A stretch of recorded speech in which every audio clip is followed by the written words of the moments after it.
ఎడారిలో సెలయేరులు సెప్టెంబర్ 24వ తేదీ. మూసియా దగ్గరకు వచ్చి బితూనియాకు వెలుటకు ప్రయత్నము చేసిరి గాని యేసు యొక్క ఆత్మ వారిని వెళ్ళనీయలేదు. అపోస్తుల కార్యములు 16వ అధ్యాయము 6వ వచనం. యేసు ఆత్మ ఇలా అడ్డు పెట్టడం ఆశ్చర్యంగా ఉంది. క్రీస్తు పని చేయడానికే వీళ్ళు బితూనియాకు వెళుతున్నారు. అయితే క్రీస్తు ఆత్మే వాళ్లను వెళ్ళనీయకుండా అడ్డుకున్నాడు. కొన్ని సమయాల్లో నాకు ఇది అనుభవమైంది. ఉపయోగకరమైన పనులు చేస్తూ ఉంటే ఏదో ఒక ఆటంకం వచ్చేది. వెనక్కు తిరిగిపోయేలా బలవంతం చేసి ఎక్కడో ఎడారి భూముల్లోకి, ఒంటరితనంలోకి వెళ్ళగొట్టేది.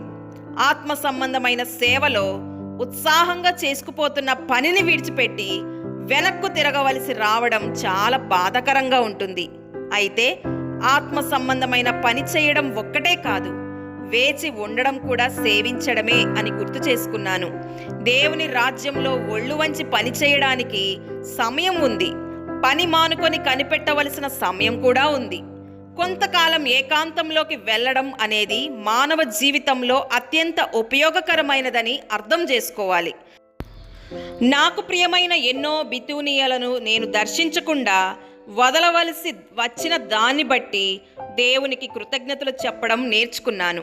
పరిశుద్ధాత్మ నడిపింపులో నిలిచి ఉందాం. ఏ విధంగానైనా ఉపయోగపడాలని తహతహలాడుతూ ఉంటే నిరాశలు ఎదురవుతూ ఉండవచ్చు. ఈనాడు సేవ చేయడానికి ద్వారం తెరవబడి ఉండవచ్చు. అయితే ప్రవేశించడానికి ముందడుగు వేస్తే అది మూసుకుపోవచ్చు. చేతులు కట్టుకొని కూర్చోవలసిన సమయాల్లో మరొక ద్వారాన్ని కనుక్కోగలిగేందుకు దేవుడు సహాయపడతాడు. దేవుని సేవకి అవరోధం కలిగినప్పుడల్లా ఆయనను మరో విధంగా సేవించడానికి అవకాశాలు కనిపిస్తాయి. కొన్నిసార్లు నిశ్చలంగా ఏ పని చేయకుండా ఉండడంలోనే దేవుని చిత్తాన్ని నెరవేర్చిన వాళ్ళమవుతాం. దేవుని కొరకు కనిపెట్టడంలోనే ఆయన్ను సేవించడం ఇమిడి ఉంది.